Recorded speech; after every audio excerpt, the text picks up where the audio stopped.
Welcome to Down the Garden Path, where each week we discuss down-to-earth tips and advice while doing our best to help you seasonally manage your garden and landscape.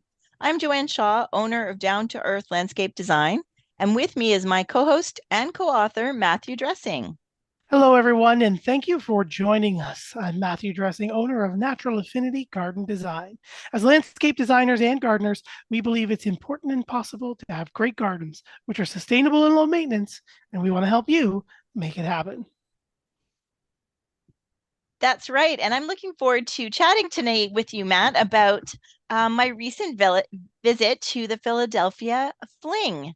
As our past listeners may know, I have attended this. It used to be called the Garden Bloggers Fling, and now it is just called the Fling over the last few years. And I was able to, and obviously it paused for a few years because of the pandemic.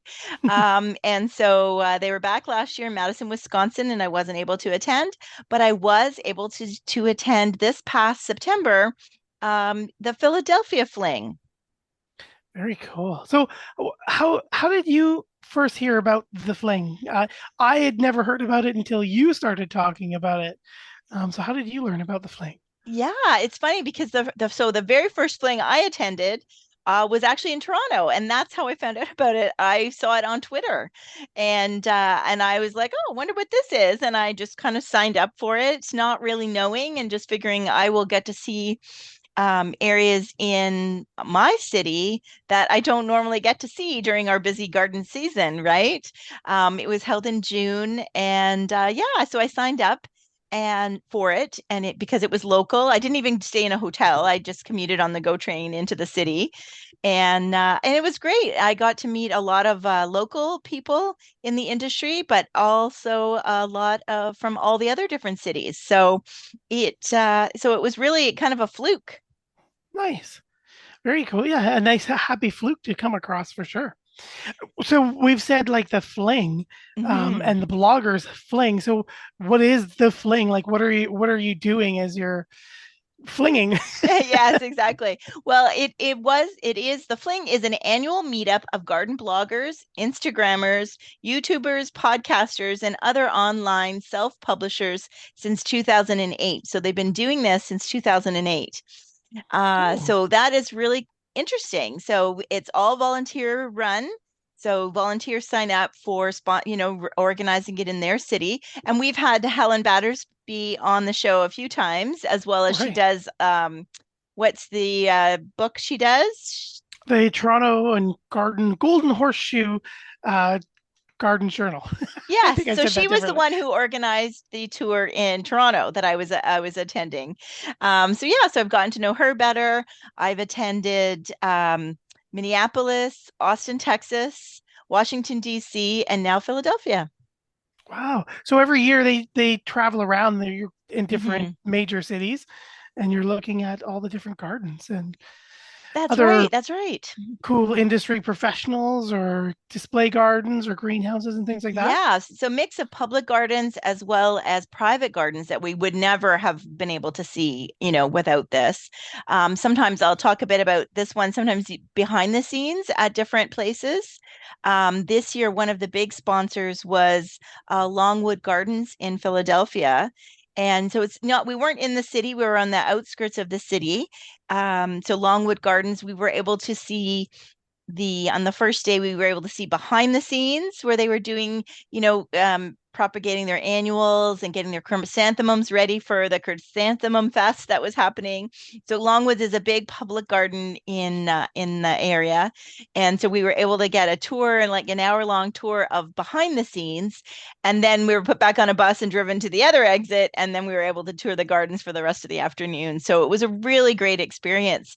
And one of the coolest things that I didn't know about the area was in Pennsylvania, there are 38 public gardens within 30 square miles. So we Wow. had a really rich place like it was really rich for seeing public gardens. Certainly seeing public gardens. It's certainly always a treat to see private gardens, but it was good to know that I would love to go back and see more in depth of some of these public gardens. So shout out to the area. If you are, we'd love to hear from you. If you are from the area, if you've been to any of the gardens I chat about in the next little bit, I'd love to hear from you. Yeah, indeed. Wow, look at all those gardens to go see. Amazing. Yeah, definitely a garden destination to go Hmm. and see. Um, yeah, you mentioned some of the uh, got to go to a lot of public places, but where were some of the other standout places? Was there other places like Longwood Gardens that you got to go see that were really neat? Yeah, well, as far as public gardens go, we were Longwood Gardens, like I said, we saw the whole behind the scenes, and then we went and were able to tour the gardens there in the big conservatory. And actually, the person in charge of um, the fling this year was Carl Gherkins, who is the manager, the conservatory manager at Longwood. So they were a huge sponsor in bringing us there. They're undergoing a really big expansion, and it was really a really interesting place to see a lot of different features. The conservatory especially was very fascinating. All the different areas, and it was, you normally, when you've been to other conservatories, there's like, one or two rooms. Well, there were so many rooms and so many areas that you just kept walking and you'd like find another one. So it was really really interesting. um, and then the next day we visited Chanticleer, which is another Right? public garden. And that one was didn't have anything indoor, so it was all outside.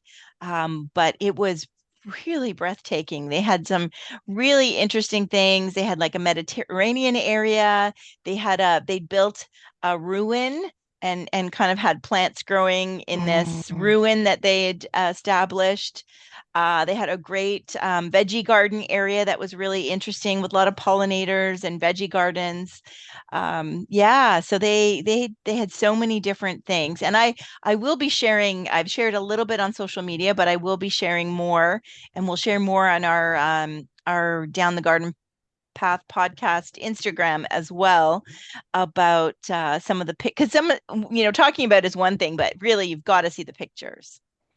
yeah, exactly. Yeah, if you're not there, you gotta see the pictures for sure. Worth 1,000 words. So you're going around to all these places. What's the schedule like? Like, are you jamming tons and tons of gardens every day? Is it like 7 to 7? What's that like? Yeah, it pretty much is. We eight to eight, I think a little bit better, thank goodness. Oh, Yeah, so it's two buses, almost 90, almost 100 people, because some of the sponsors join us as well. So it is a pretty tight schedule that we have to follow, and we get time limits at each gardens because, there's bus captains that have to kind of get us. Nobody wants to be left behind, but we need to stay on schedule because, right. some places are providing us meals and things like that. So the schedule is pretty tight. And so, yeah, so we get, some depending on the size of the gardens, sometimes the two buses were at the same garden if it was big, like the public gardens, but some of the private gardens we alternated. So there'd be like two gardens to see in the morning, like the Friday that we started this on a Thursday. So Thursday we'd spend at Longwood. And then Friday we had two private gardens to see at 8 o'clock in the morning, and we alternated the buses. And then we stopped for lunch, and then we were gone to Chanticleer. So a couple Very more, nice. sorry, there's a couple more gardens and then Chanticleer on Friday afternoon. So yeah, so it's pretty intense schedule. And the fling, you know, joining the fling, or this the amount, the cost to do it is definitely um reduced thanks to the sponsors as well. And then so there's usually a fling hotel. We're all staying at that same hotel, so the buses meet at that hotel and take us on our adventure. Very nice. Very nice. You've mentioned the sponsors a couple times. Who were some of those sponsors? Well, of course, Chanticleer and Longwood, the places where we visited and spent the most time, and they did a great job of providing food and entertainment for us, and so that was wonderful. Um, the other sponsors are Cobra Head, which is one of my favorite tools, gardening tools. Annalise was on the tour, and I actually even won one of our raffles. So I won a new, larger version, which I was excited about. Nice. Monrovia, Proven Winners, and Bailey Nurseries. They are the nursery that came up with Endless Summer and the First Editions brand of plants. So the growers, are definitely involved. There's a Nice. couple of other sponsors, also tools like Dram is a professional watering tools and products. So they were a sponsor, and the Great Grow Along. I think we've talked a bit about that in the past. I think Garden Media is involved with that, and it's like a virtual uh, garden conference that takes place in March. So they were a sponsor, as well as the Northwest Flower and Garden Show uh, with Proven Winners. So yeah, so those are some of our sponsors that attended. So it was nice to meet Katie and Kathleen, and I got to meet Gretchen, who's from Bailey Nurseries. So yeah, so it was a really nice way to do some networking too. Yeah, exactly. You got to catch up with some of the people that we've had on the show. You've met other individuals from these big industry names. Not sure if all the listeners have heard of all these people or Yeah. know the names behind the wonderful plants that they get to go out and grow and buy. But awesome. That's Yeah. And awesome. we've So, had shout many, yeah, we've had many of the I think of Kathy Jentz, who we just interviewed yeah. with her new ground cover book. She's attended in the past and attended again this year. Yeah, we definitely had several of the guests that I have met over the years on the show. So yeah, so I'm hoping we'll get some new ones on the show. Yes, we'll have to reach out and bring you some of these awesome garden flingers or whatever Yeah. you guys call yourselves. Yes, yeah, yeah. We're now the Fling. So yeah, we were able to see Andrew Bunting's. It's interesting in the U.S. I guess they really, I don't know what it is about them or whether it's the area. They all the gardens seem to have a name. So uh, Andrew Bunting's Belvedere Garden, Charles Crescent's Hedgley Spring. That was very interesting, and. And then where did we go? We went next to As you Boulder read the Haven. itinerary. Yeah, I'm All trying to these read. cool names. Yeah, all these really cool names. So it was really interesting. And I was talking to a girlfriend on Friday. I wasn't familiar with this author, so his name is David Culp. But she was, so she'd seen some stuff that he taught. David Culp wrote a book, and about his garden is called The Brandywine Cottage. So he was a famous author. I know a lot of the people on the tour were familiar and had their books for him to sign, and he had more books for sale. And yeah, so it was really interesting. So many of these gentlemen were definitely part of the horticultural industry in Pennsylvania, and whether they were authors, previous professors, that type of thing. So it was a real gem to be able to see their own personal gardens. Yeah, that would be probably the most exciting thing I would Hmm. find about meeting these people, right? I'm probably would fanboy a little bit like the others for Hmm. David Culp's book, but yeah, definitely seeing how they talk about it and they profess about it, and then going into their personal space and seeing what plants they love and how they practice would be really exciting. Yeah, it really was. So next year, do you know when the next fling is, or We where and do. when? Yes, we do actually. It is going to the West Coast. So they have previously been to the Seattle area. I had never attended one of those, but now they're doing, so it's going to Washington, and they're doing the Puget Sound area. So, and it's Okay. going to be in the summer, so July 18th to 21st. And the timing, always fluctuates because depending on the area when their gardens look the best, right? Hmm. And so that usually is one of the factors that determines whether I can go or not, like depending on our garden season and my job and that type of thing. So July is a little trickier. Not as tricky as May, right? May and June are always Yeah. very challenging to attend. But really, I mean, I say that, but really it is only a Thursday, Friday, Saturday, Sunday. So it's not like, you're gone for 2 weeks. Yeah. But so yeah, so the word is still out whether I'll be able to attend the Puget Sound one. But we did get one at one of the dinners. There's usually a dinner one night where we do the raffles and things like that from the sponsors, and we learn about more information, and then they have a presentation from the Future Fling. So when they Puget Sound put on their presentation, the pictures were beautiful. So Nice. yeah, so it looks like it will be a really interesting fling, and each one is different. Right. So yeah, yeah. Wow, that's amazing. Well, I Mhm. hope if anybody else is out there who is a podcaster or YouTuber or blogger in the garden world and you happen to be tuning in, if you haven't heard about the Garden Fling, I hope you get to go. I hope Yeah, you definitely. We maybe do have a go. website, so you can check out gardenfling.org or follow along hashtag of the fling if you want to see not only my pictures on Instagram or Facebook, but all the other writers. So, because everybody's a writer and everybody has their own little niche and they're writing in their different areas, Yeah. it's always great. And we're all seeing different. I mean, that's the cool thing is like people are taking pictures of gardens that I was there, but I didn't see that. So it's very interesting to see. And it's just kind of very collaborative too, right? So there's not a Right. lot, even though we're all in the industry together, it's very collaborative. And it is very fascinating to be. It's very nice to be with a group of people that work in the industry, and many, like I said, are writers, but they also do. There's lots of designers and hardscapers and maintenance people.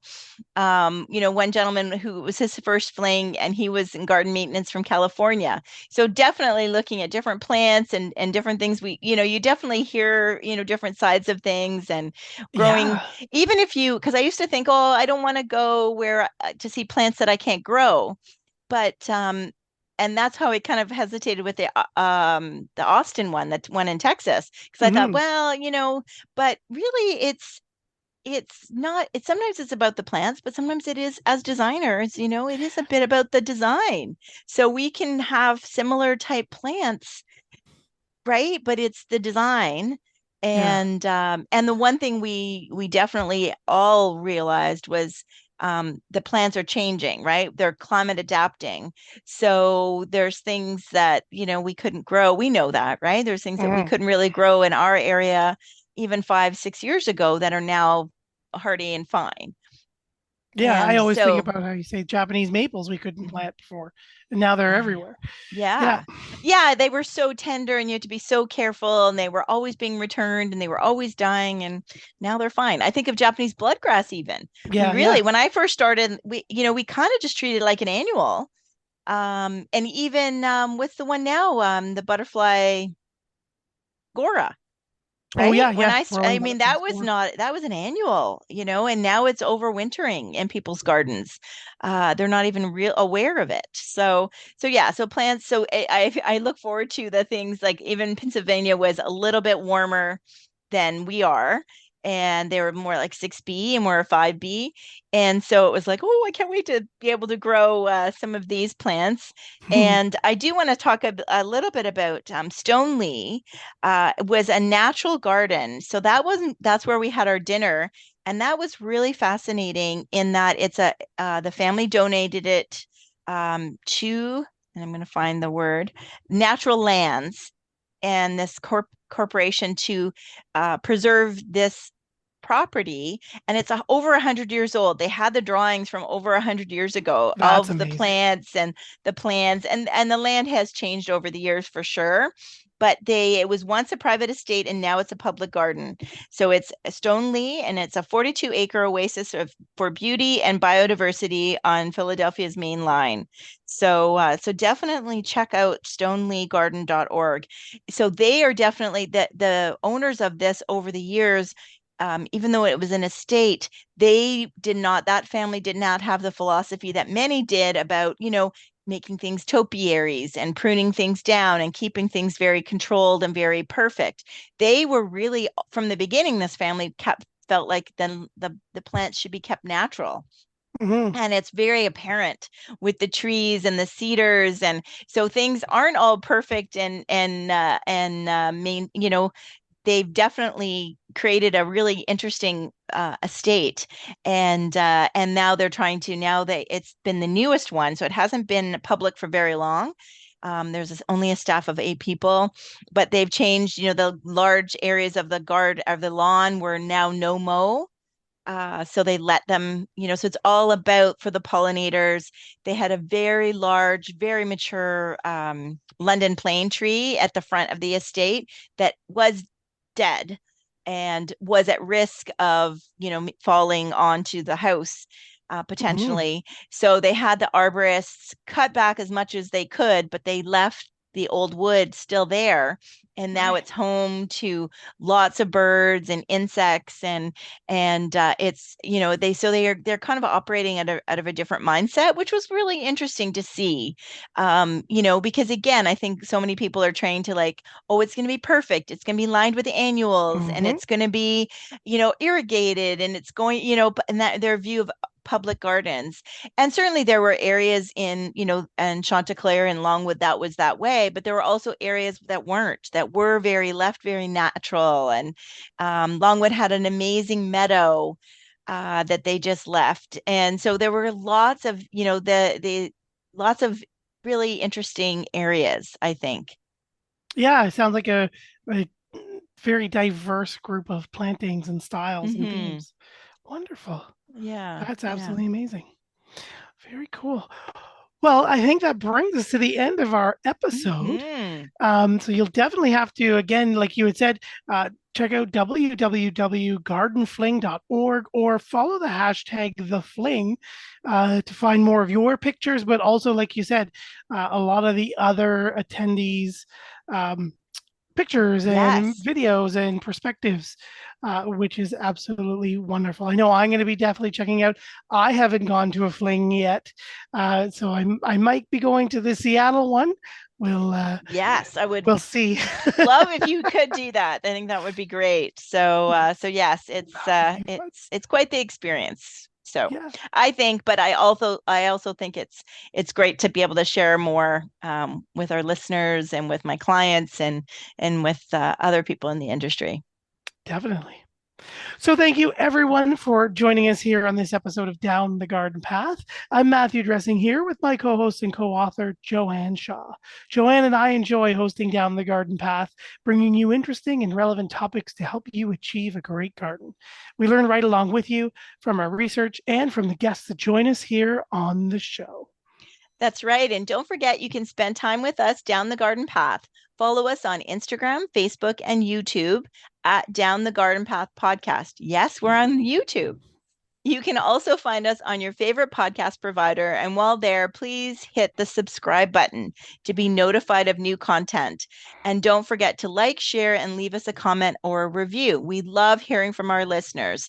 And we want to thank you for your patience. I know we haven't settled into a strict recording schedule yet, but we're trying to get out, we're trying to get into the groove. Right, Matt? And we'll have content for you out weekly is our goal. You can always write us at downthegardenpathpodcast@hotmail.com or visit our websites. You can find me at downtoearth.ca, the number 2, and you can find Matt at naturalaffinity.ca. So thank you for listening, everybody, and thank you for joining us down the garden path.